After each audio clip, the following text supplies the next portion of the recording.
You should never rely on security training or user training as the end all be all for a security program.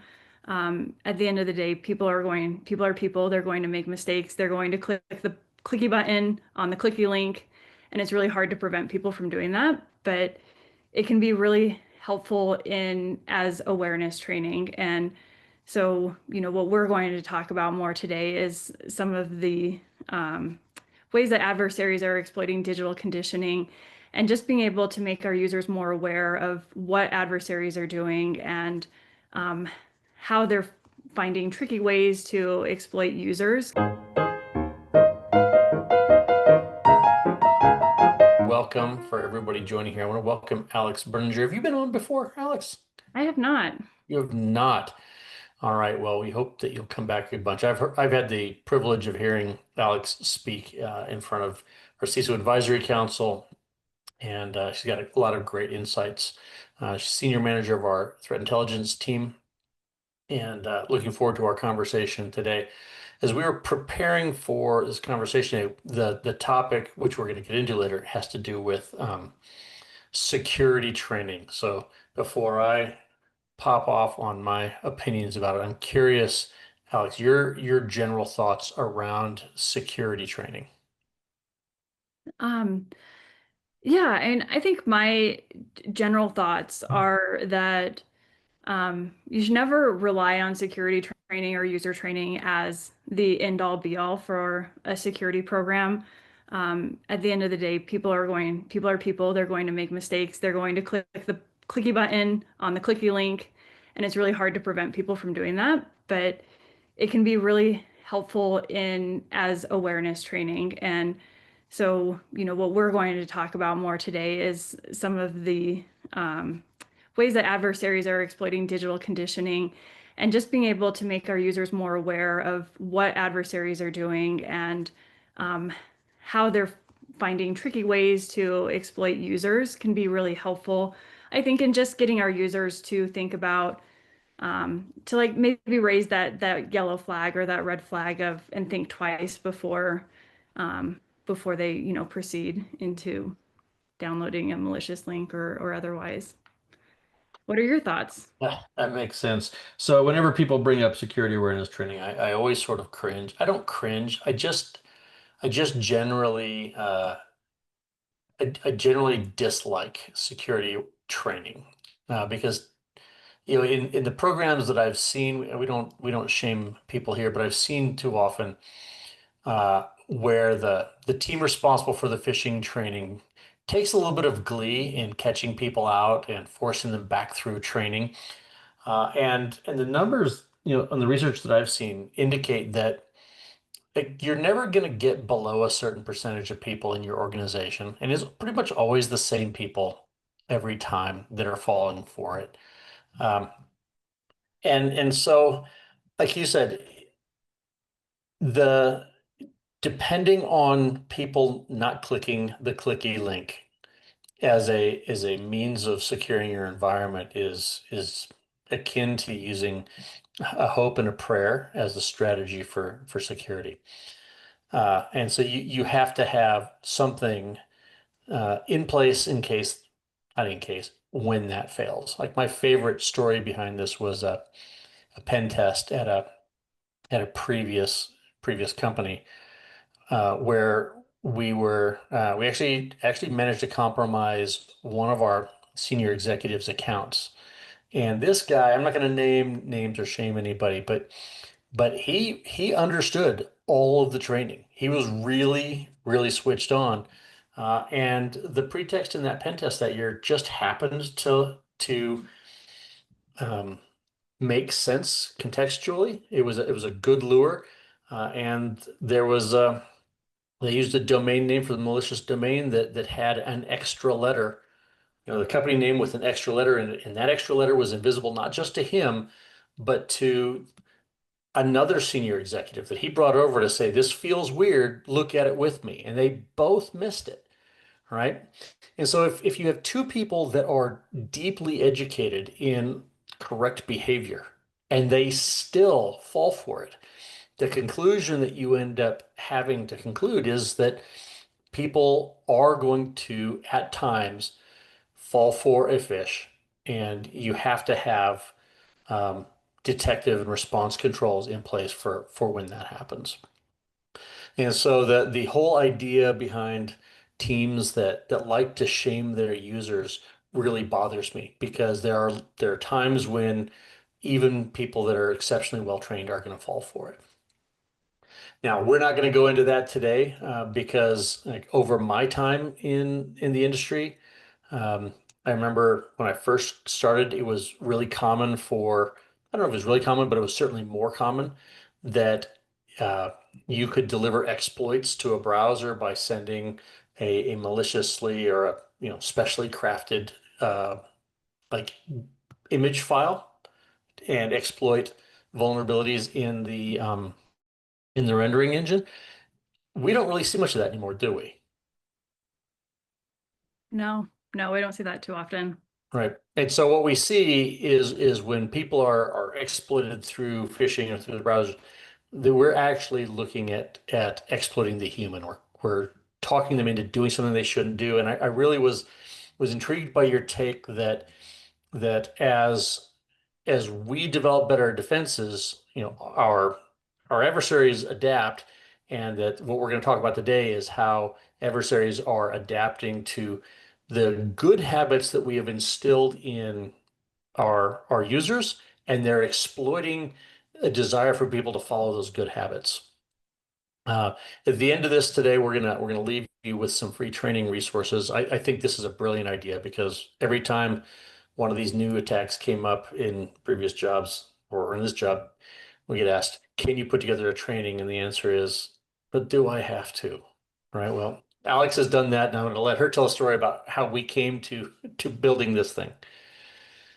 Um, sure, yeah. So over the past year, and a little bit less, we've observed two social engineering campaigns that adversaries just are continuously using to gain access to corporate environments. And these campaigns, which are email bombing and then paste and run, Dave and Keith have talked about them previously on previous episodes of this show, but more from that detection standpoint. But what I found really interesting about both of these social engineering campaigns is that there's a real place for user training because they are trying to exploit that user digital conditioning on the prevention side. And that there's not a lot of really great controls on the prevention side for these. So user training can be, potentially really helpful for these. And we've observed them being really successful. Pace and Run, for example, for our threat detection report that came out a couple months ago. The previous year, we had three different threats that hit our top 10 almost exclusively because Pace and Run is so successful. So Lumen Stealer, Net Support, and Hijack Loader all made it into our top 10 for the year, specifically because of this technique to deliver them. Um, Great. yeah, so we can go on and talk about them. And so what I really wanted to think about was um, take take away from that or move away from that threat perspective, which is really how I think about things as an Intel analyst, and think about it as what is the user seeing when they're being targeted by these social engineering campaigns. Yeah, so we're moving in this discussion from the detection piece further upstream to the actual prevention and protection piece, right? Yes, yes, exactly. And all of this is in that takeaway that Dave mentioned. But the first one is this email bombing for initial access. And this is something we've been observing since April 2024. And it's been exploited by groups that are affiliated with ransomware operators. I have Black Basta and Cactus on the slide, but there has been other ransomware operators that the initial access brokers have used this way to gain that access into a corporate environment. And so essentially, how this attack works is the adversary will flood the victim inbox with spam. by signing that email address up for a lot of free email lists. And this is on the order of like thousands of emails hitting your inbox all at once. And then the adversary will pose as tech support and call that victim on Teams, um, saying, "Hey, I'm here to help you. I see that you have a spam problem. Why don't you download or give me access to this remote management and monitoring tool?" And then from there, they have access into that environment. So the training has examples of what this could look like in an inbox. So it can include emails from like companies that are familiar, companies that are unfamiliar, uh, different languages, but again, like on the order of thousands. So it can look like this. It can look like this. Um, Are we seeing any adversarial like toolkits? Like if I was inclined to be a bad actor, has anyone delivered servers like this that will generate this type of email traffic? yeah, I think they are able to sign them up for mass mailers. They're not going to each of these websites individually and Sure. signing up those emails. I don't know offhand the specific tool that they're using. And are we seeing this in a lot of places? I mean, are we seeing a lot of threat actors using this as a lure to get people to accept a phone call? Um, and a lot is relative. It is a campaign that we have been observing, pretty consistently since last April. It seems, at least for what we observe, it seems to go in waves on like a couple month cycle. And it's pretty successful, and we've also observed examples where just once it gets to this point where the adversary is calling up the victim on the Teams or on the phone, that even just simply questioning the adversary will get them off of their game, and they'll move on to a different target. I'm actually surprised that this mail bombing is working. You would hope that your email security vendor would filter a lot of this stuff out. Do we know what it is about these things that are getting through the mail filter?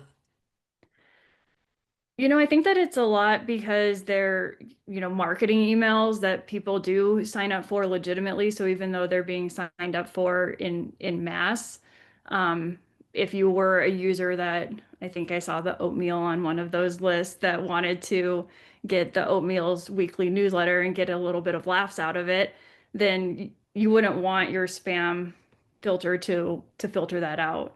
And so I think that that's probably why a lot of these can get through is because they're, legitimate mailing lists for legitimate companies. Oh, so you're saying that the adversaries are signing folks up for those things in order to bomb their mailboxes? Okay, Yes. they're not just spoofing those emails. I think that a lot of them are legitimate. They're just mass signing them up for the Okay. the free email That's list. awful. Yeah. All right. But yeah, so then the next step in the process, the adversary will proactively call you via Microsoft Teams or phone without the user initiating a tech support ticket. And so I think that's really key from that user awareness perspective is a lot of times you're not going to get this proactive outreach. You have to submit that tech support ticket when you have something go wrong like this, where you're getting, thousands of unwanted emails that you didn't sign up for. And like I mentioned, we have observed examples where just simply trying to question the person on the other end of the line with simple questions, then it has spooked them and they've hung up and moved on. I'm curious for the folks that are listening on the call. Do you guys have uh, specific protocols that you train your users on regarding what your support teams will or won't do, or how to validate that a support call is actually valid or validly coming from within the organization? I'd be curious if you drop that in the chat while Alex continues. Um, Yeah, and then yeah, the next step is the adversary will try to convince you to download a remote monitoring and management tool. And of course, Quick Assist is already oftentimes enabled, but if that one doesn't work, they'll move to another popular one like AnyDesk or TeamViewer. But it could be any. There's a lot of RMM tools out there.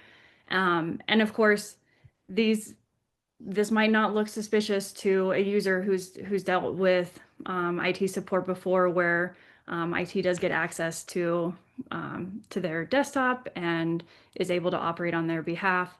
And so having to download a tool seems right in line with what they would expect. So it's not always ringing those alarm bells. So, so really making sure that users understand how the RMM tools are being used within your organization.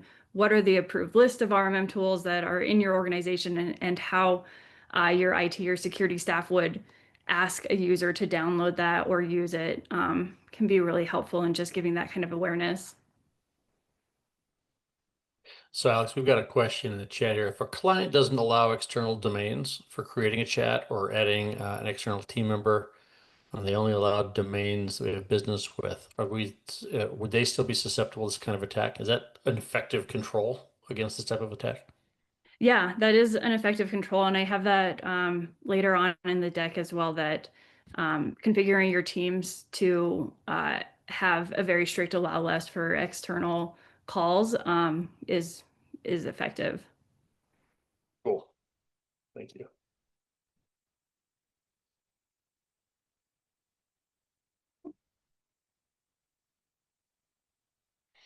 Yeah, Jacob also noted here that not allowing users to have elevator permissions to install software is a strong control. Um, I'm curious, Jacob, if you work in an environment that has a lot of developers who rebel pretty violently when you take away their admin privileges. How do you de uh, I'm curious, Jacob, how you deal with that. Um, for those that are on the phone listening, the conversation's happening over in the chat side here. So I'll give Jacob's answer when he gets back.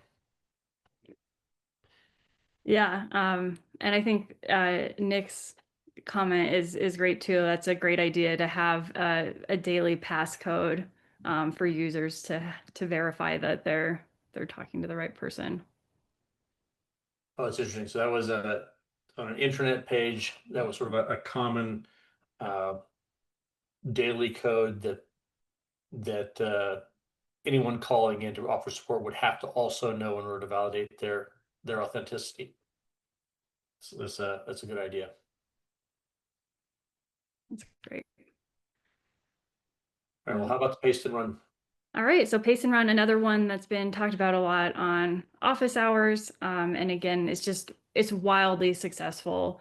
Um, and this is adversaries using those fake CAPTCHAs. And so this is another one of those areas where we really see adversaries exploiting that digital conditioning of users who are conditioned to get past those I'm verify that you're not a robot or verify that you're a human prompts as quickly as possible, and just do whatever it says.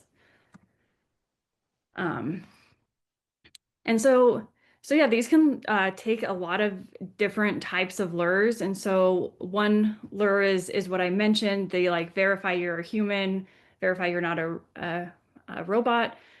There can also be another lure that the user has to fix their access to a document, a website, or a software installation. And it will give those instructions on how to fix that access.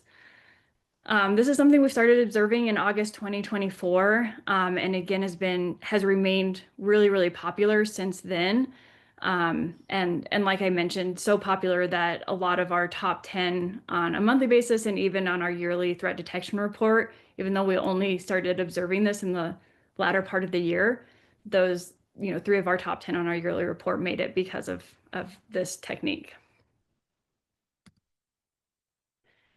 So, like I mentioned, it can look like any of these or more. These are just a couple examples of how the verification will look with the fix or with the verify you're not a robot. The biggest thing that you want to look for, that a user would want to look for, is any kind of fix that involves opening a terminal, a run box, or PowerShell, um, any kind of shortcuts that include the Windows button and R or X, or anything that's asking you to paste something that you don't remember copying or something that's unknown.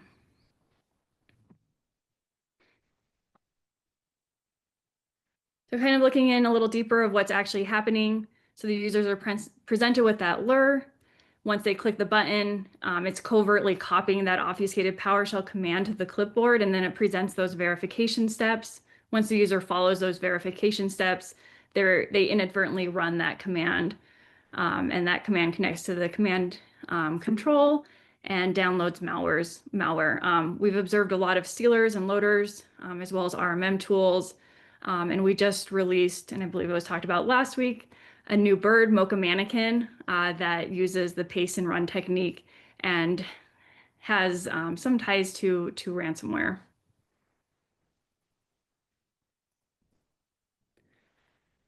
And so, of course, I think that both of these are really ripe for that user awareness training, just making sure users are aware that this is happening so that they start to ring those alarm bells instead of just going through that digital conditioning. They start to think, does this seem a little off from what I normally see with with a CAPTCHA? But of course, there are detection and mitigation opportunities as well. We already talked about the one of making sure that you're not allowing external access to Teams. And for Quick Assist, it's installed by default on Windows machines. So if it's not in use in your environment, disable or uninstall it for the email bombing. And then for paste and run, you can consider disallowing access to the run dialog or disabling use of command.exe or PowerShell for standard users. But I know that that can be really, really hard to implement, and a lot of people would complain about that. And we also have a couple of opportunities for detection after the fact as well here.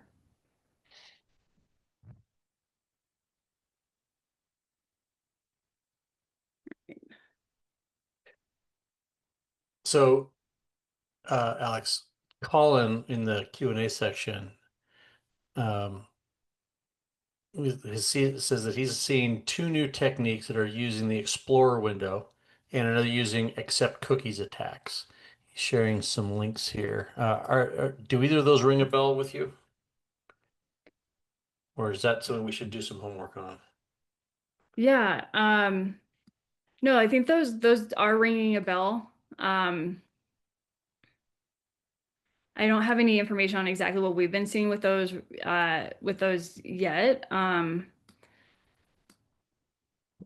With our coverage, it can sometimes it can be hard to see what's exactly happening in the browser, and so we're having to do a little bit of forensics to walk down that path.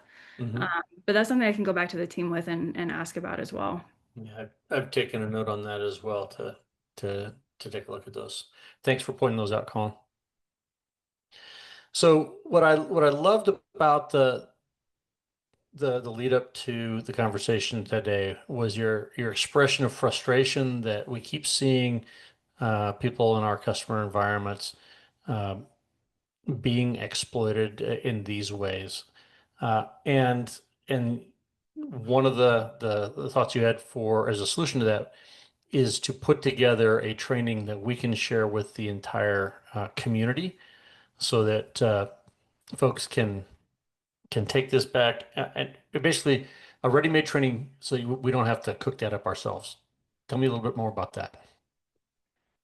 Yeah, for sure. I think, as I kept seeing both of these campaigns being really successful, and it just seemed to me like these are just really ripe for that user awareness or user education piece, more so than maybe some other styles of initial access that we see.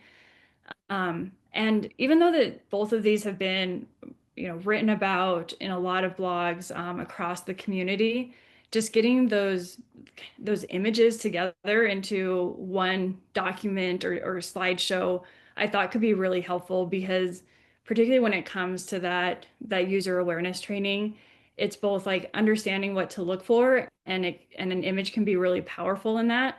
And then secondly, like understanding what to do next if if your spidey sense starts to go off, where do they who do they contact, where do they go, and making sure that users are aware of that. Cool. So if I wanted to get a hold of that, oh, there we go. Someone just dropped that in the Slack. All right. So our uh, our takeaway for y'all is the training link that is in the chat right now. It's available to anybody to use. There's spots in there to fill in details for your own program on who to contact in the event that someone does happen to fall for one of these lures. Do we have a picture of it that we can share up here? Or it's all right if we don't. I couldn't remember if we put that in the slides or not. I didn't put it in the slides. All right. Well, thank you, Alex, for coming on today, and thank you for putting together this training material. I'm hoping that it's going to be useful to the folks that have joined us today. Uh, Anything else you want to share with us before we wrap up? Yeah, this is a first that we've done this, and again, it just came out of just continually seeing how successful these campaigns were and thinking there must be something more that we can do. So let me know if this is helpful. If you enjoyed, if you get use out of it, that would be really great feedback to get since this is kind of a first of its kind for us at Red Canary. Awesome. Thanks for coming on, Alex. Thanks everyone for joining us. We will talk with you guys next week. All right, thank you.